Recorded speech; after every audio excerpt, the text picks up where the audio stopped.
Ondoren, beste erakusketa berri baten, bai hori da, beste erakusketa berri baten berria daukagu. Hain zuzen ere, Altzako Kasarez Kulturetxeak antolatu du egun hauetan argazki zaharren erakusketa bat. Hain zuzen ere, Altza, herria edo herrixka edo auzoko argazkin erakusketa bat.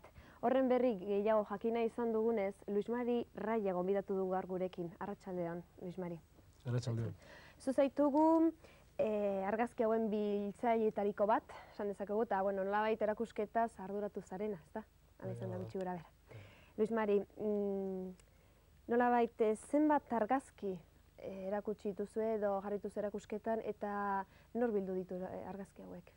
Bueno, lehenengo, esango nuke nola, sortu zen talde hau eta zenen inguruan, kulturetxe bat ondela 2 urte eta erdi, egin ziguten, oso ondo, popoxoa eta derra da, benetan. Baina horri nolabait, dinamika bat eman behar zitzaio, edo pentsatzen eman behar zitzaiola. Nolabait, irutu zitzaigun, egokien izango litzakela, Altzako historia, bai geografikoki, bere dokumentazio gehiena eta pixka bat, biltzea eta jendeari jakinarazi edo ezagutaraztea. Hala, ezagutaraztea, altza zer den, edo nor den. Zuk esango zenuke hemen, altza zer den, ze jende askok ez dute ezagutzen? Altza, nik ez dakit, zentzu asko ditu galdera horrek, nire ditziz, ez? Demografikoki, esango genuke, erlategi handi bat dela, nolabait esateatik, jendea multzo handi batean bizi dela, inungo irigintziarako neurririk gabe.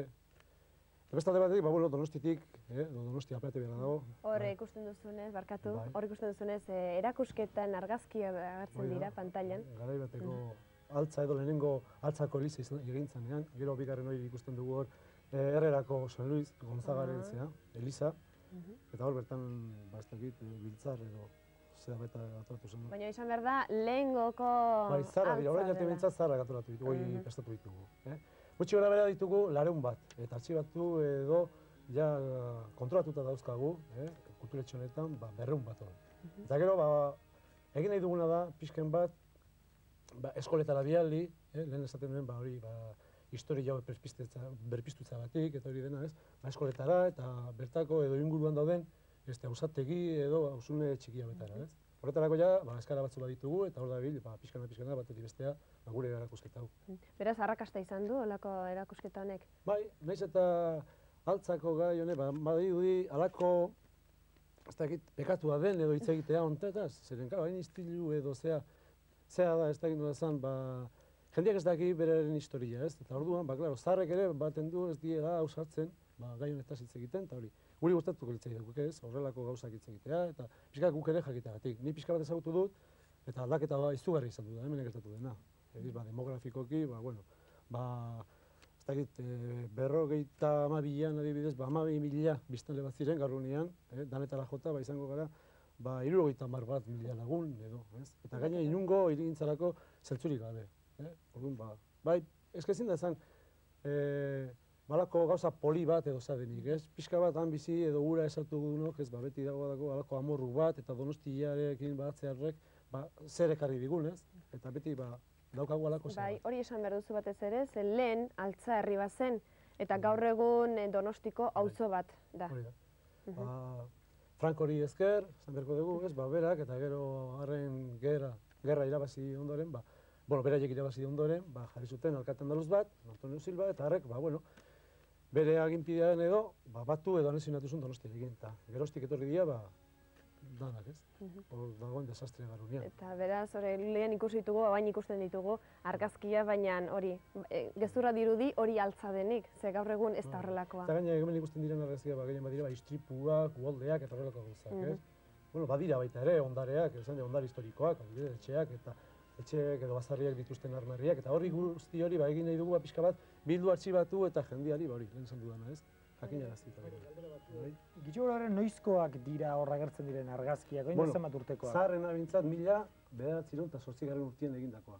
Eta gero handik honuntza egina daude begien nintzen. Eta nolakoa zen ordungo altza? Zertaz bizi zen, zer zen ordungo altza? Argazkien arabera behintzat? Asko pasa dira, ni asko ez gazteagoa naiz, baino, zango luke, erabat rurala edo nik ezautu dut hori pixkan batez, gero ja hasitzen edo ez, demografiari begira pixkan nahiko hasitzen, eta gainera oso aldrebez edo nik ez da nola ezan ez, hasi da. Baina orduan, nik uste dut izango, bueno, zera zela, pixka bat rurala gehien bat, ez? Eta baserritarra gehiengo bat zen, eta hori dena, ez? Eta beraiek, inposatzen zuten giroa eta hori dena. Inposatu edo esan ere bintzat, azaltzen zutela, ez? Eta gu nire ere bintzat, giro horretan bizi izan du naiz. Nire amak eta hori denak, bintzat, nire amak eta hori dena, baserritarrak eta horrelakoa dira, ez? Eta, claro, nik urduan, beti alako nostalgi bat daukat, ez? Eta gero baina, ez da hori bakarrik, ez? Nire ez da Jose Miguel Barandiaranek esaten zuenez, euskalduna badaukalako izaera bat, lehenbizi defenditu edo egin duena, lehenbizi igual, familia, gero etxea, auzoa eta gero herria, ez? Eta nik hori, egia da, sentitu izan dut, barrutik. Eta horreketik, pixkat sartu izan dut, eta ni bezala beste 8 edo 10 lagun, osatzen dugun, talde hau pixka bat, pizteko eta historia hau jakinarazteko, ez? Beraz, argazki hauek talde batek osatu duzue? Bai, talde batek baita, hoen momentu enten, hor gabiltza, igandez, eta horrela, igande goizero, eta joten batzuk, gelditzen diren bazarrien argazkiak eta biltzeko asmoarekin, hori ari gara egiten pixka bat, ez? Ateratzen, eta hori dena, ez? Gainera, bueno. Eta orduan nondik atera dituzue, erakusten dituzuen argazki guzti horiek? Bueno, argazki hauek gehien bat izan dira bestako biztanlekoak edo biztanle zaharrak, ez? Hor, bere etxean, nolabait, gorde izan dituztenak, eta horrela. Eta hori esker, lortu izan ditugu argazki hauek. Hemendik aurrera, gero, baina Euskal Telebistak ematen digun aukera honetan bitartez, agian jende gehiago jakingo du, nola ari garen lan honetan eta hori, eta agian gehiago bilatuko ditugu, eta gero, hori. Nahi genduke bintzat, edo bintzat kulturetxe honetara, eramatea, anartxibatzeko eta gero berriz ere gueltatzeko noski. Eta hala, gehiago jakingo dugu, guzti honetaz.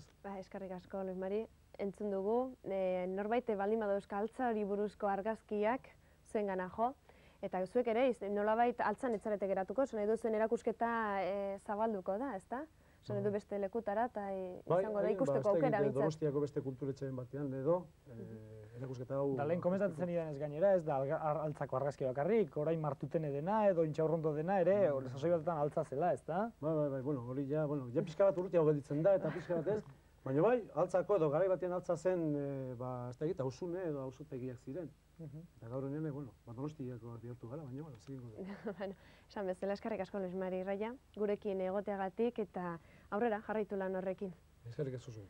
Eta guk ere honekin bukatu beharko dugu, Joseba, azkenera iritsi gara. Nik uste dut baietz, ez da, bukatu gara daukagula. Bai, hala da, besterik ez daukagu, biharko zitara gonbidatzen zaituztegu, beti bezala 3 eta 4 inguruan, hementxe izango da hitz eta pitz berri bat. Bakarrik esan pelotazale zareten hori gaur gauean, ezbaian saioan, pelotari buruzko mahai inguru interesgarri bat izango duzuela. Gure partez, besterik ez, bihar arte eta ongi izan.